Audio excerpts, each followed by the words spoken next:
रातों रात ऐसे क्या हो गया, ऐसा कौन सा कानून आ गया जिसकी वजह से जो हमारी बहनों को स्कूल के बाहर खड़ा कर दिया गया कि वो हिजाब पहन के स्कूल में दाखिल नहीं हो सकती।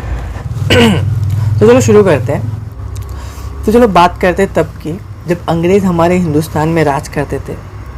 तब हम सब हिंदुस्तानी, हिंदू, मुस्लिम, सिख, ईसाई सब मिलके उन सब का सामना करते थे।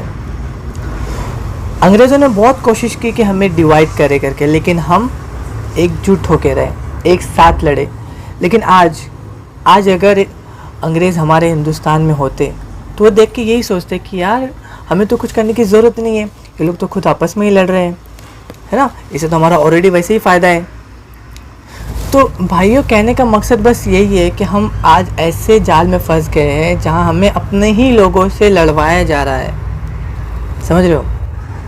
ऐसे लोग नज़र नहीं आते हैं लेकिन पीछे से वार करते हैं, और इनके वार की वजह से हम जैसे भोले भाले लोग जो सुकून से जी रहे होते हैं हमारा चैन छीन लेते हैं। चलो एक एग्जांपल देता हूँ।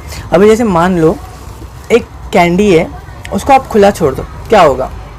काफ़ी सारी चींटियाँ आ जाएगी, उसे खाने लगेगी। तो वही कैंडी को अगर आप उसको रैप करके रखो, पैक करके रखो, तो क्या होगा? ना वहाँ पे चींटियाँ आएंगी, ना उसे खाएगी। So similarly, when a girl wear hijab, so no one will be there to tease her. And the most important thing is कि इतने सालों से जो है हमारी लड़कियाँ और जो है हमारी बहनें जो हिजाब पहन के स्कूल कॉलेज में जा रही थी, पढ़ रही थी, इतने सालों में किसी को कुछ नहीं दिक्कत आई, किसी को कुछ प्रॉब्लम नहीं आई। लेकिन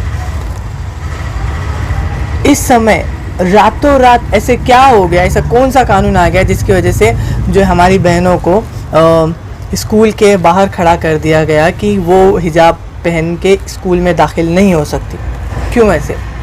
और इसके विरोध में आपने देखा होगा कि हमारे हिंदू भाई बहन भी जो भगवा गमछा पहन के और तिलक लगा के स्कूल में जा रहे कि वो उसका विरोध करेंगे कि अगर वो ऐसे बुर्का पहन के आएंगी तो हम भी गमछा पहन के तिलक लगा के स्कूल आएंगे। तो ये हम क्या कर रहे हैं? सो पहले हम सब जब स्कूल में थे तो हम सब हमारे फर्स्ट नाम से ही जाने जाते थे।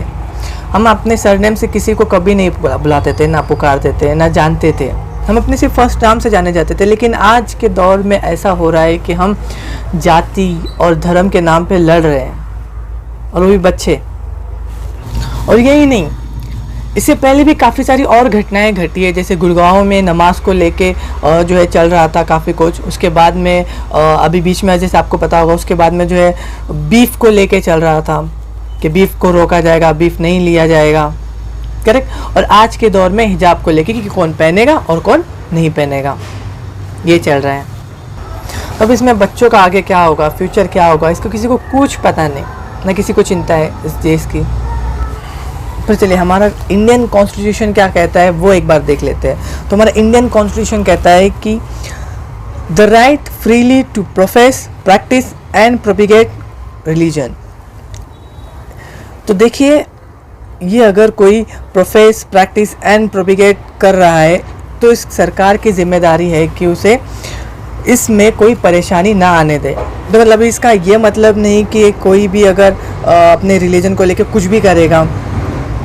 इसे मतलब सरकार ने कुछ रूल्स एंड रेगुलेशंस बनाए जिसमें ये सबको ध्यान में रखते हुए जो है एक रिलीजन को प्रैक्टिस कर सकते हैं, जैसे जिसमें पब्लिक ऑर्डर है, डिसेंसी है, मोरालिटी है और हेल्थ है। तो ये सबको ध्यान में रखते हुए अगर हम कोई चीज़ रिलीजन को प्रैक्टिस कर रहे हैं तो इसमें किसी को कोई दिक्कत नहीं है, तो आप इसको कर सकते हो। ओके, तो सबसे पहले ये सवाल आता है कि हिजाब पहनने से क्या किसी में मोरालिटी में किसी को कुछ प्रॉब्लम आ रही है, हेल्थ में कुछ प्रॉब्लम आ रही है, पब्लिक ऑर्डर में किसी को कुछ प्रॉब्लम आ रही है? तो ये जो सवाल है, इस सारे सवालों का जवाब मैं नहीं, आप खुद दीजिए अपने आप को। बताइए, क्या इसमें किसी भी चीज़ में जो है कोई दिक्कत आ रही है? हिजाब पहनने से किसी चीज़ में, जैसे हेल्थ में कुछ प्रॉब्लम आ रही है, पब्लिक ऑर्डर में कुछ प्रॉब्लम आ रही है, या फिर मोरालिटी में कुछ प्रॉब्लम आ रही है? तो इसका जवाब खुद दीजिए, अब बताइए अपने आप को। देखिए, सिंपल फंडा है, ये सब एक पॉलिटिशियन की चाल है हम सबको एक दूसरे से लड़ाने के लिए। तो ये सारी बातें हम खुद को समझने वाली बातें हैं, है ना। इसके अलावा मैं बस इतना ही कहना चाहूँगा कि आप अपने डिसीजन खुद लें, क्या सही है और क्या गलत है आप बेहतर जानते हैं। तो आप उसका सपोर्ट कीजिए जो सही है। इसके अलावा मुझे कुछ नहीं कहना। Thank you so much.